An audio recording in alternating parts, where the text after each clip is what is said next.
Monsieur, merci mille fois hein, Je vous en prie. de répondre à quelques questions. Il y a en tout 6 questions en fait. Quelques sont courtes, une un peu plus longue et une demande un petit peu plus d'explication. Ma première question.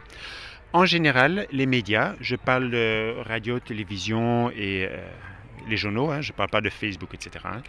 Dans quelle mesure, selon vous, ils nous informent correctement? C'est très politique.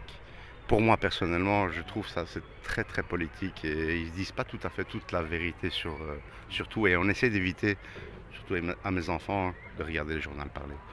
Pas partie francophone parce que je crois que VRT était un peu plus, mais c'est très politique.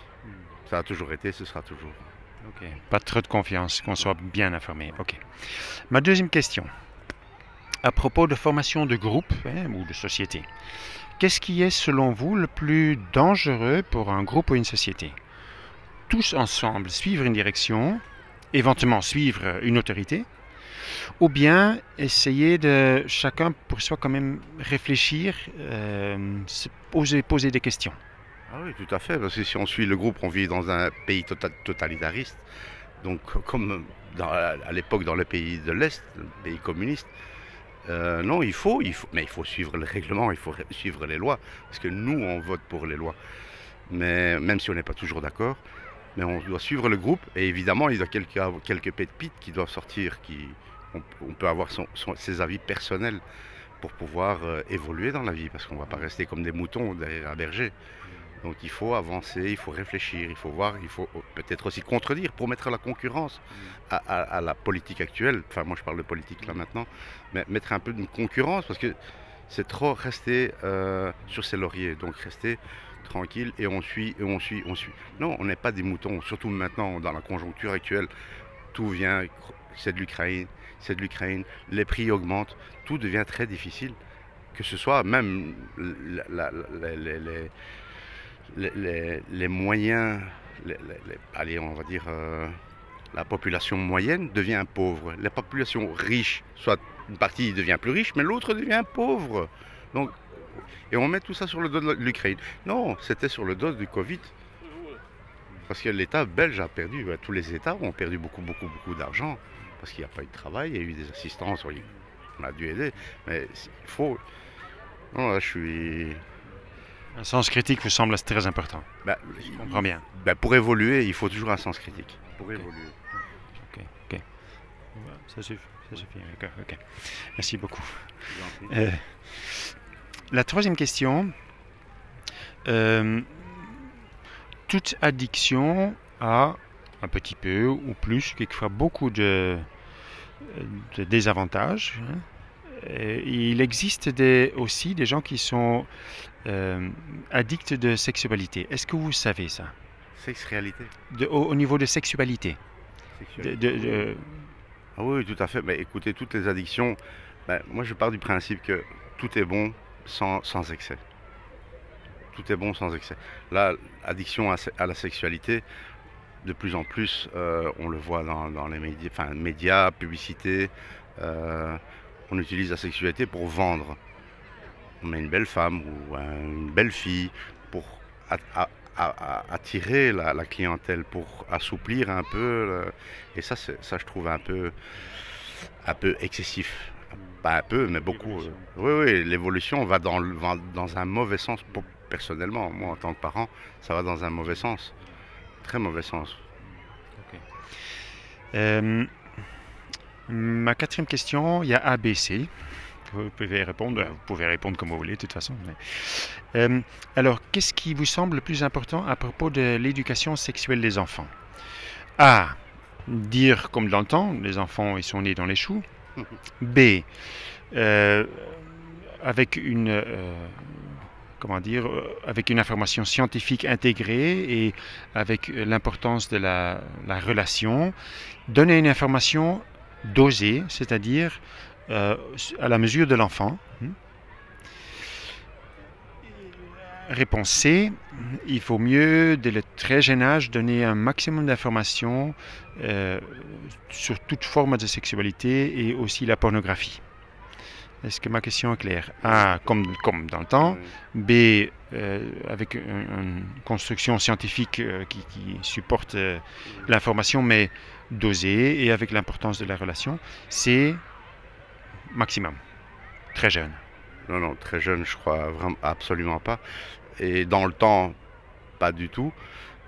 Je crois que la B, c'est la meilleure, c'est ce qui se passe pour l'instant. Donc là, ils arrivent à doser, expliquer, mais avec le sens, comment dirais-je,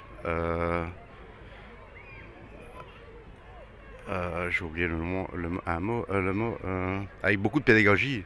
Il y a énormément de ça, énormément de pédagogie, parce que mes enfants aussi ils étaient en primaire, depuis les primaires, ils ont eu des cours de sexologie, ils étaient un peu étonnés. Mais un encadrement est bien expliqué que c'est avec une personne, c'est la personne de son choix, la personne de son cœur, et passe à l'âge pas à l'âge des primaires, mais beaucoup plus tard. Non, pour moi c'est la question, la réponse B. Alors, il existe des gens qui, dans leur addiction sexuelle, utilisent les enfants, hein, ce qu'on appelle les pédophiles. Selon vous, c'est une des choses les plus graves qu'on peut faire avec les enfants? Oui, oui, tout à fait, parce que les enfants sont, ils sont meurtris, hein, ces enfants. On a connu dans les années 90, 95, 96, là, Julie Mélissa avec les autres filles. Mais ces pauvres filles sont finies, elles sont mortes, hein, elles sont mortes intérieurement. Donc un enfant, c'est quelqu'un d'innocent, c'est un enfant. C'est comme du pain la pâte qu'on va faire préparer pour le pain, en fait, hein. Ça, c'est un enfant. Donc il absorbe tout ce qu'il y a de bon et de mauvais, hein, malheureusement. Et si on utilise les enfants sexuellement, ce sont des enfants qui seront morts intérieurement. Et là, je suis tout à fait, mais plus que contre ce genre de comportement. Très clair. Ma dernière question, en fait, elle est un peu longue, je vais l'introduire, en fait. Vous connaissez l'OMS, l'Organisation mondiale pour la santé. Ils ont développé un programme d'éducation sexuelle pour les enfants, déjà très tôt, à partir de 5 ans.